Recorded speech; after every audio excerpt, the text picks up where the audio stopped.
Had to let that ass echo for a while. What's good, party people, grand rising kings and queens? It's your boy HL on HL in the AM on Oak 93.5 WRLY Raleigh. The birthday boy ain't here yet. Got stuck in traffic. He on his way. Well, I'm telling you, my boy P got more excuses than a nigga going to jail. But anyway, we got to start the show, let y'all know what's going on today, or what has been going on. Number one, the thing that's most important and dear to my life is the boy Big 5-0, 50 Cent, threatens to pull Power Universe from Starz. He basically said, if I told you how much dumb stuff I deal with over here, I don't know what that means, but he's sick of Starz. 50 Cent has been the reason why the Starz network is so successful, beginning with the Power show, the first show, Power, that debuted in 2014.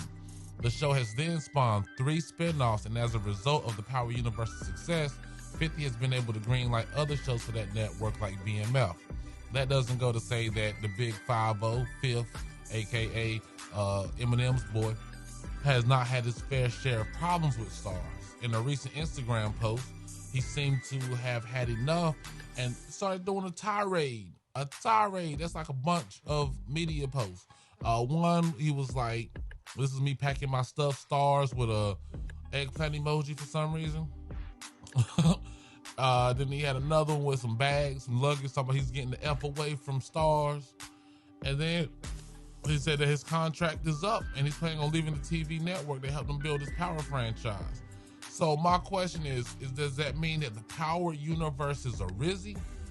Is it over for the Power Universe? Or is it going to go to a new network? And if it goes to the new network, will it have the budget that it had on the Starz channel? So keep your eye out on for that, because you never know what's going to happen with Big 5-0.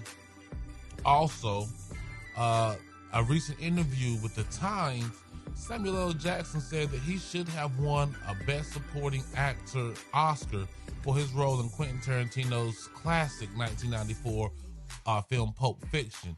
If you haven't seen Pulp Fiction, I don't even know why you're listening to me, but Pulp Fiction, Samuel L. Jackson's character in Pulp Fiction was Jules, the slick talking hitman who was partnered with John Travolta. Now, to find out that he lost to some white boys that was in the movie Bugsy, I can understand why he says he should at least have been nominated. He said that him and his wife went to see Bugsy. He says, damn, they got nominated and I didn't. I guess black folk usually win for doing despicable stuff on screen, like Denzel Washington for being a horrible cop in Training Day. All the great stuff he did in uplifting roles like Malcolm X, we'll give it to Training Day. So I feel you on that. However, Samuel L. Jackson is slated to win an honorary Oscar at the 2022 Governors Awards on March 25th. He also believes that the metrics that determine who wins and loses are screwed up as well. Like, for example, this man has made 150 movies, grossed $27 billion, so he knows what he's talking about when it comes to the movie business. So I'm not going to discredit what he says. But he thinks that there should be an award for the most popular movie and thinks that Spider-Man No Way Home should win the award because it definitely is the most popular movie of 2021. He said that also, if he would have won an Oscar for his role in Steven, he would not have accepted it. So I'm like, Samuel L. Jackson, he a real one. He is a real one, man. But we got jams. We're still waiting for the birthday boy to get here. We got some stuff to talk about all day. Like my boy, John Morant, who is tearing up the NBA. We also got to talk about how Disney stopped movie releases in Russia and offering aid to Ukraine. I don't understand that. I think we should just stay out of it, let them blow each other up. But anyway, we got more jams coming your way. I'm feeling old school today. I'm feeling a little old school, feeling a little R&B feel for me today. I know I started with rap, but hey, you know how I do it. I change up all day, all morning. So y'all keep it locked. Man, we got some stuff to do today. And also, P, if you're listening on your way here, happy birthday, brother.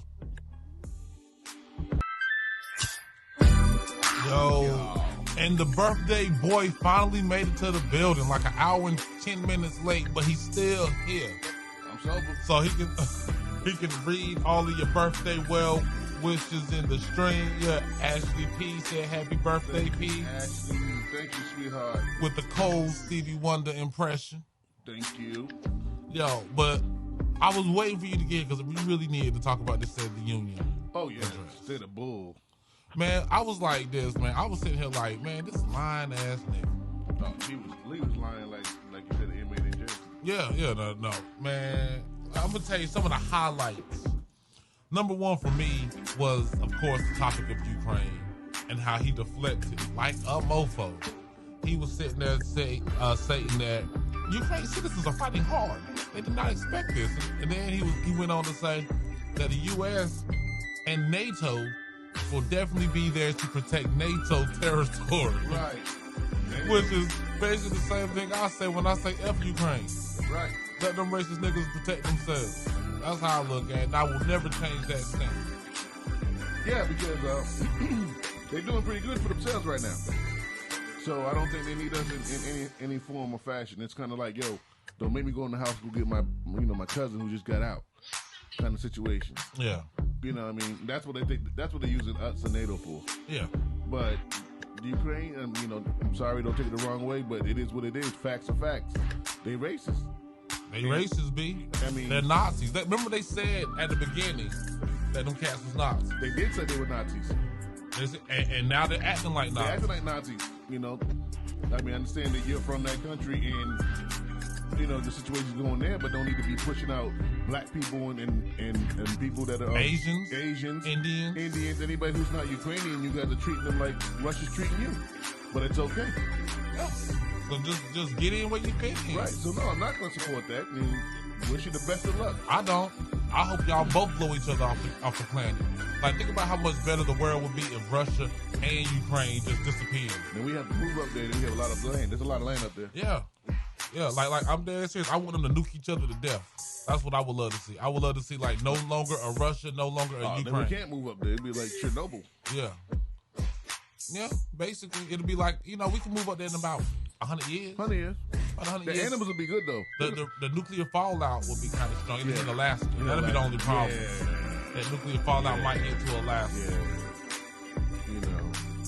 That could be it. But the trees and everything that grow from all that afterwards, the air would be great over there. Yeah. Like after the radiation poison and stuff and everything dies, like you might have some monkeys with 3 heads and you might have a super killer whale too. Yeah, like they might bring back a megalodon. Yeah, like he might wake up like, oh, this is the formula. But what about like if killer whales just start growing legs and taking to the land? Oh, we got to shoot them. They're gangbang. They are the best gangbangers in the world. Man, killer whale. I'd hate to see a walk because the funny thing is about most of like the whales, killer dolphins, and killer whales, dolphins, and whales. They were once land mammals, and they slid onto the water. Yeah, they went to the water, and they started living in the water. And after millions of years of evolution, their pelvis, because they still have a pelvis, but their legs fused together and made a fin. That was it. Yeah. So, but like they were once land animals, so like for them to reverse back, huh? Giraffes were short. Yeah, they look like donkeys with spots. Right. So, and the crazy thing with all that evolution talk, it's been hundreds of thousands of years. Why the hell do black men not have bulletproof skin? You know why? I mean, evolution. We should have been bulletproof by now. Like I'm talking about like all of our vital organs should be out of our torso and like down lower, hardcore. Like all this chest cavity. Plate armor. Yeah, it should be like our organs should be harder. Should be now. This makes us more of a target. Yeah, that's why I only commit crimes at nighttime when I'm naked. Me too. My eyes closed with wearing my glasses. But then homeboy said he got $60 million. Wait, 60 million barrels of oil. Oil. Okay, so that's the barrel oil that we're supposed to get to lower the price. Yeah. So I'm cool with that. Well, we ain't gonna see that. If we don't see that, he ain't gonna see nothing else. I tell you that. What? Because bad enough Kamala's here and messing up traffic. Hey, yo, I'm going to tell you like this, man. When I saw Biden on stage last night, all I could think about was Fire Marshal Bill. Yeah. You too? When he went like this, I was like, let me show you something. Yeah. Oh, and then, is it me or does this nigga got Botox? Oh, he is Botox stuff. He's over like he was over, his face was paralyzed. He was like, my fellow Americans. I was like, man. And it looked like, not Lindsey Graham, but what's that cat from South Carolina, the one I was telling you about? Mitch McConnell? Oh, Mitch. Did you see him? He turned his hearing aid off and he was just watching TV with no sound. Boy, he looked like he was mad. He was like, man, I hate this dude. Miserable summer, mama. Yo, so what else was he talking about on that set? And then give them dudes money over there. You get pull $80 billion out your butt, but you can't give us stuff over here. That's what I'm talking about. Always cutting somebody else's grass before you cut your own. Yeah. And I'm gonna tell you, like, the main things that I took away from it, right? Number one was his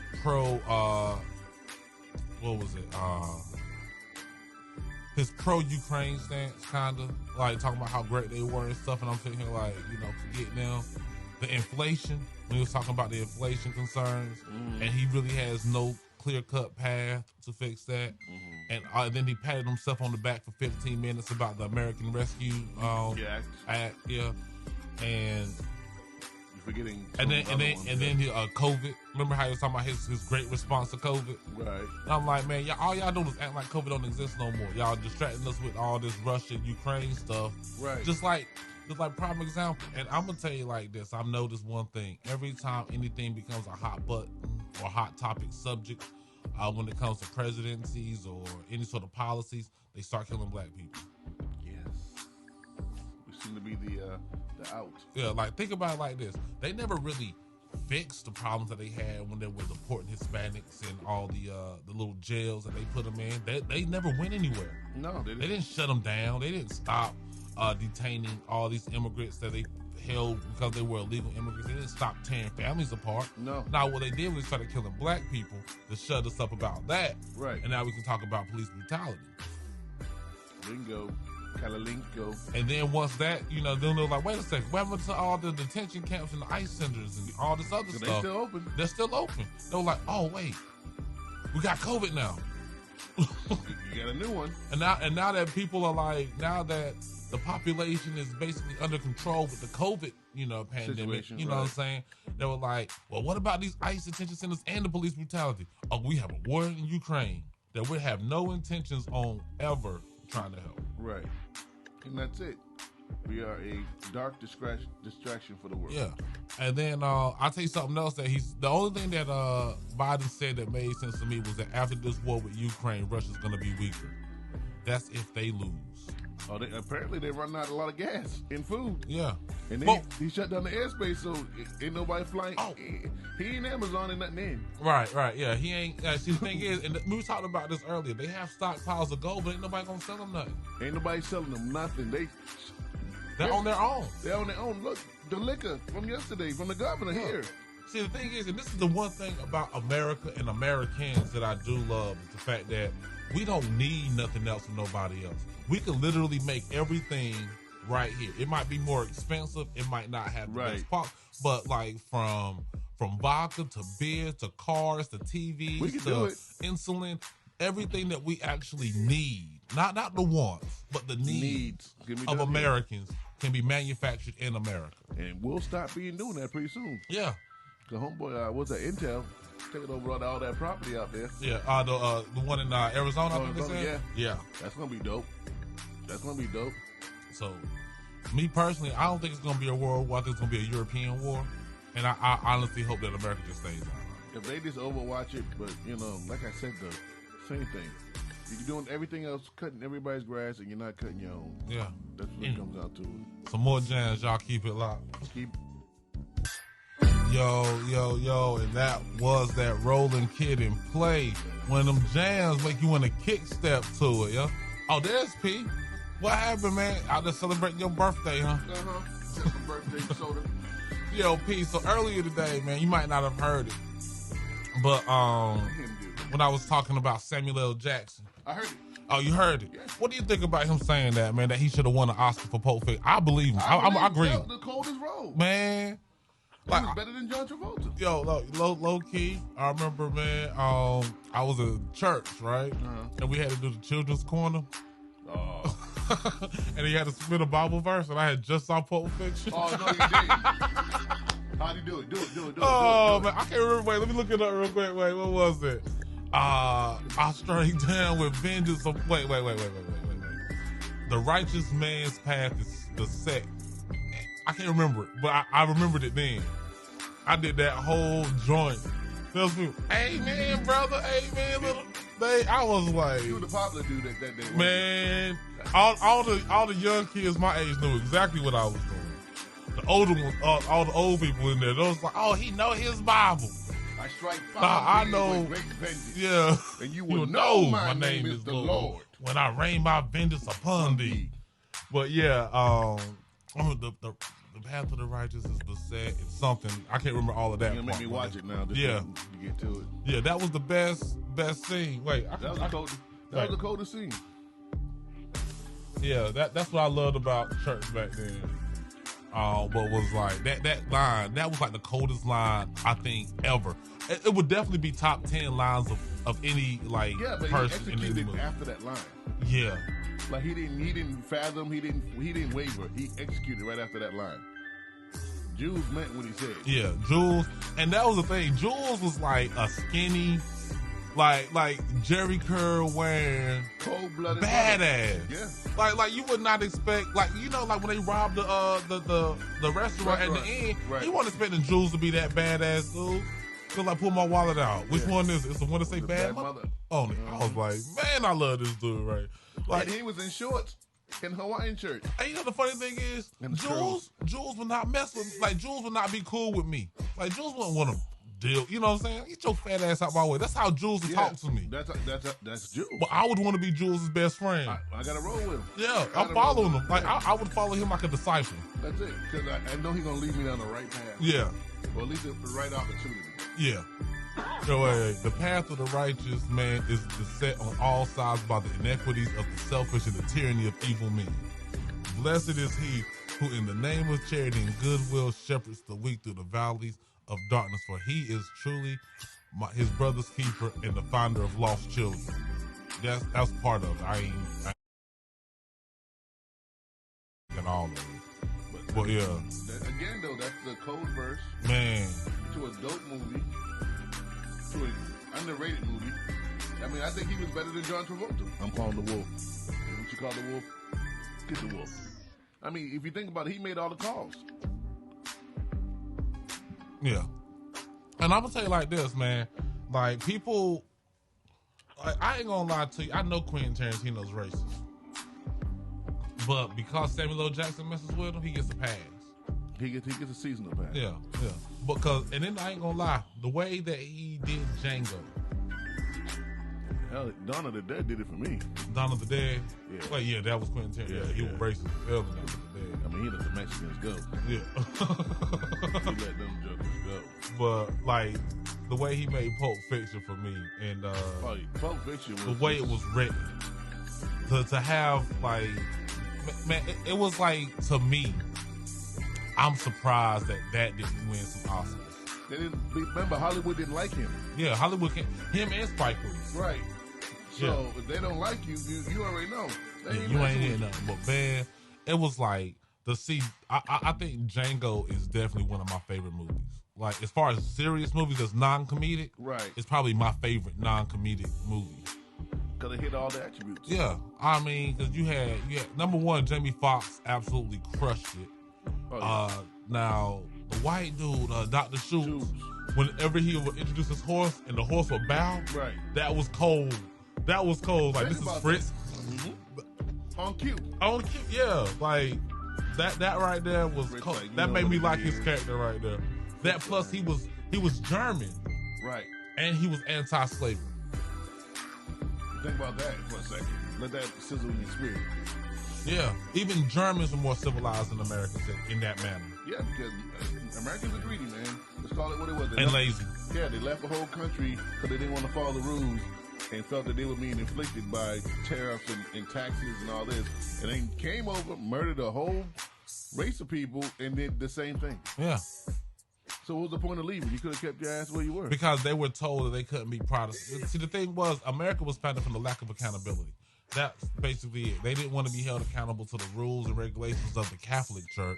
Oh, yeah. So they wanted to make up a whole new religion, which was the Protestant religion, which basically gives them the ability to go out and do whatever they want to and say, I'm sorry, and they're always going to be forgiven. Right. Which is the only religion like that. That's it. And then they forced that same religion on to our people, right, to damn us to hell with them. Yeah. Put us in the same boat. Because Catholicism is a totally different type of Christianity. Yeah, they secret Christian. You know what I'm saying? Like they they actually believe in a little bit of the kind of, they go to the priest and say, "Bless me, Father, for I have sinned." They, they confess. You know what I'm saying? They have to do Hail Marys, and so they have countance and penance for their wrongdoing. Not in the Protestant church. You out.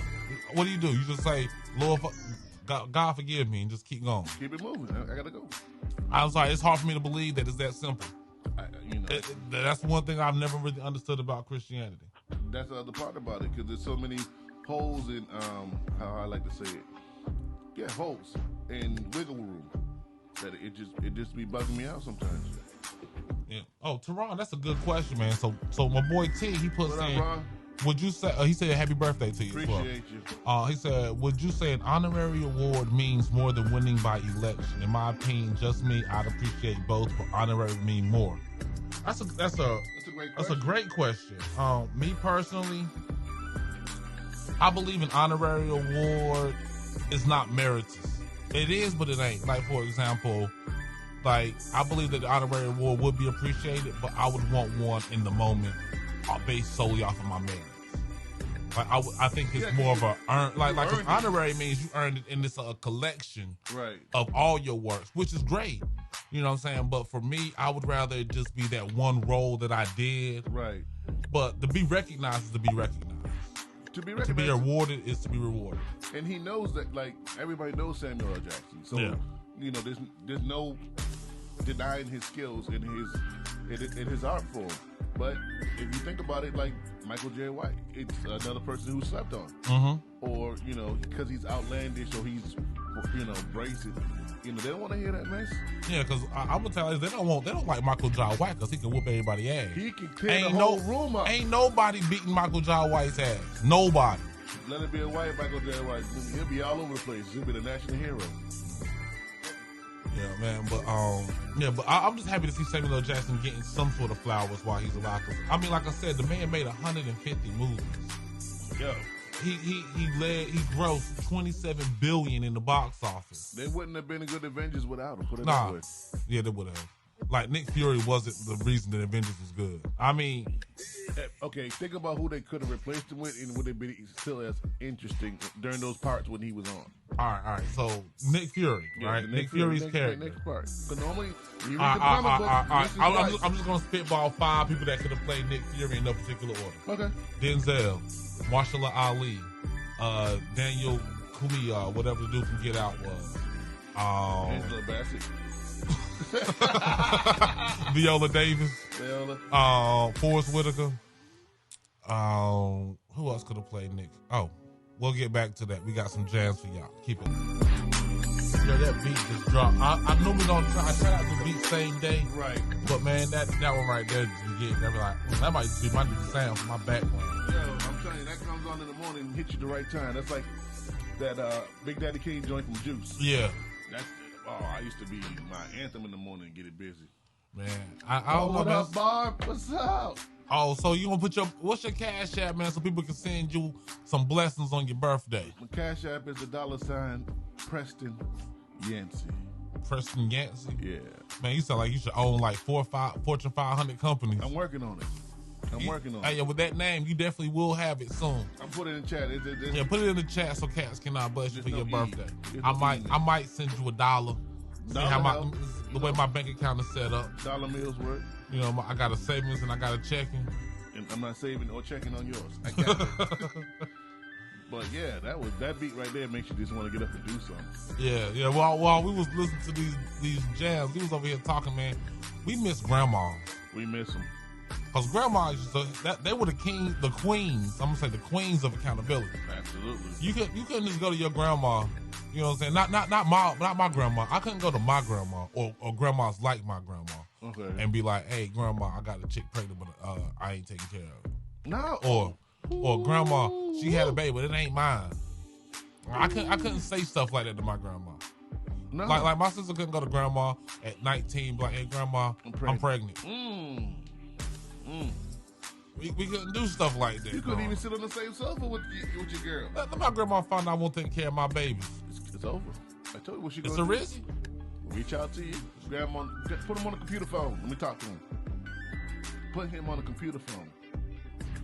On the computer phone? Yeah, that's what old people do. Yeah. Put him on a computer phone. Smartphone. I'll tell you the crazy thing is my dad doesn't have a cell phone to this day. He's 100% house phone. For real? For real. Oh, wow. My dad don't mess with cell phones, yo. We got him one, and he never used it. And then we just like, don't pay the bill no more. Cut it off. I don't need it. My dad don't like having it out on his hip. I think it's too much like an ankle bracelet for him. That's what it is. When he wants to talk to you, he can talk to you. If you don't feel like talking to you, he ain't gonna talk to you. Yeah, but that's the thing. He always by the house phone waiting for someone to call. Well, you don't call your dad no more. Nigga, cause you ain't. But he's always home. He don't go nowhere. That's why. Yeah. So, that's why. But I'll be like, and the thing is, I'm like, Dad, do you understand what you can do with a smartphone now? Like all the things you want, man. Like I kind of want to like get him one and just try to really sit him down and like, look, this is how you get a Pornhub. Yo, you put him on Pornhub, game over. Game over. He'll have his phone all the time. That's it. Hey, what about them iPads? What that do? Yo, show him how to play chess on that bad boy. You show him how to play chess or backgammon on that joker. Like here's checkers, here's chess, and here's Pornhub. And guess what? You can still copy wherever you are in the world. Right. Listen. But like my stepmom trying to get this dude to go on a cruise. Wouldn't budge. Like paid for it, everything. Like she was gonna pay for it and everything. All he had to do was show up. I ain't gonna. Dang. He grassrooted for real. Yeah. Pop's old school. My grandma like that though. She's 82, 83. And we try to get her a cell phone, bro. She ain't stick with it. Let me tell you something. This woman is an OG. I'll show you a picture. Bandana gangbang. Listen, she retired, but she ain't retired. She said, take that phone and go put it somewhere. So you call this number if you want to talk to me. Yo, do you watch UFC? Little bit. I can't remember names. Let's say win. Well, the thing is now, UFC legend Cain Velasquez arrested on attempted murder charge. Did you hear about that? So I heard another wrestler or UFC person got in trouble. Yeah, so Cain Velasquez is he was charged in a connection to a shooting at a San Jose, California high school. Now, if you don't know who Cain Velasquez is, he's the first dude to knock out Brock Lesnar. Yeah, he just rolled his joint over something. But that's the thing, and this is the sad part about. Think about it like this: when you're from like the hood, right? Right. When you're from these types of areas, sometimes you can be doing everything right, but you're put in a position to have to defend or protect yourself from hating ass. Yeah, but if you, and this is the part, it's kind of like going back to the old neighborhood when you get successful. Yeah. You know, you want to go back and you want to show love and you want to show people that, you know. But you're no longer one of them anymore. But see, you can't get that out. Sometimes we can't get that out the mentality. Yeah. But the thing is, in most cases, like I remember there was a show on Starz back in the called Survivor's Remorse. And it touched on things like that. Mm-hmm. Like, you know, you go out and you make something of yourself, but you your people are still down. Right. And you want to help them up. Right. But a lot of times they don't want to make the sacrifices. They don't want to do the work. They just want it to be given to them. Right. Like, it takes a lot to make $1 million. I don't care who you are. It takes a lot to keep $1 million. But to make it, to make that first million. To make that first million, that's a journey. And it's a lot of work, a lot of sacrifices, sleepless nights. Right. You're not running. Eating. You know what I mean? You're Be hungry. Right. And some cats do it, but then other cats don't. Right, but they're the same ones, you know, and unfortunately, the way we grew up, it'll be not all of them, I'm not saying that, but it'll be a majority of the ones who kind of didn't F with you all the time, but they'll be the first ones on your blog and on your sites, you don't come through, you don't show love, you know, this and that, then you feel guilty, then you come through, you show love, and you get done. So it's a catch-22. Yeah, it is. Like I said, I tell my wife all the time, Jay-Z would love to help everybody in Marcy projects, but if he did that, he wouldn't be able to afford his lifestyle that he worked hard for. Yeah. Now, he can give out charities, donations, and things of that nature, but he has to have handlers in between because if not, them people suck him dry. And then when he's dry, they won't give two squirts about it. It's like a gold digger. That's it. Everybody want to have their hands out. It's easy to hold your hand out. We see people every day. You know, when it's 45 degrees and better. Right. With their hands out. And they could be doing better than us. A lot of times they are. They are. I remember one time, dude looked at me. He was like, so you just gonna look away? I was like, man, look, I'm embarrassed. I ain't got nothing to give you. He gave me $20. Woo. I was like, man, we can get an appetizer. Apple sizzle. We can get an appetizer now. We going out. We going out. Yo, you ever had to check your bank account after she ordered? Let me see. Oh, yeah. I'm answering the text. Let me check my bank account real quick. Hey, take out 15, transfer. We good? Want another drink? Nah, I'm good. Water. Nah, give me water. Water. I'm gonna tell you, bro. Like, you ever like go on a date with your last? She don't want to give you none. No. Boy, I'll be ready to throw a bottle at her. Like, really? I just spent my last on this. That's when you eat off of her plate. You take all that back. Nah, I ain't gonna do that. I'm like this. If you dating and you spending your last on a date, then you need to get your life together. Yeah, especially if it's your last on a date. Yeah. You don't want to spend you spending your last on a date. Yeah. You're doing too much. I mean, if you 21, maybe I'll let you get a pass for that. Maybe one. But yeah, man. Nah. You grown and you putting everything into this. But there are cats right now got $100 in their pocket, gonna spend all 100 of it trying to make the chick happy so she'll give them something. And she won't even give them a call back. And I'm gonna tell you like this: if you would have told her, man, I ain't spending no money on you, and hung up the phone, she'd be wanting you even more. Oh yeah. What do you mean? You I'm just come to my house. I'll cook. All of a sudden now we know how to cook. Yeah, now we know how to cook. I ain't gonna lie though, bro. Some of these chicks out here still can't cook. Some of them can cook their ass off. I'm blessed. But there's some out here that can't cook, man. They can't cook because they can't turn or stir a pot with them long ass nails. Yeah, that's true. Like, I always wonder how they wipe their ass. I do too, man. That's doodle nastiness. They talking about, we use a Q-tip. That's nasty. I said, so you're gonna take something. Wait, yo, Dad. Pause. Wait. We got pause. Rewind that back a little bit. What? Wait, say that again. I asked one of the girls, how they clean themselves, but I said, well, how do you think yourself is clean with long nails like that? They were complaining about, because I was complaining about how long their nails was at the workplace. And they were like, oh, well, you just wipe your nails down and then you just use a Q-tip and you get stuff out. That's nasty, B. That's disgusting. So the fact that women think that they can just do they do, and then that's why they need bidets. That's why so many women want bidets now. They need a bidet because they can't wipe their tails. Man, look, I'm gonna tell you when I first had on a bidet. I'm not built for this lifestyle. You're not? I'm not. I tried it once and I was like, this feels so uncomfortable.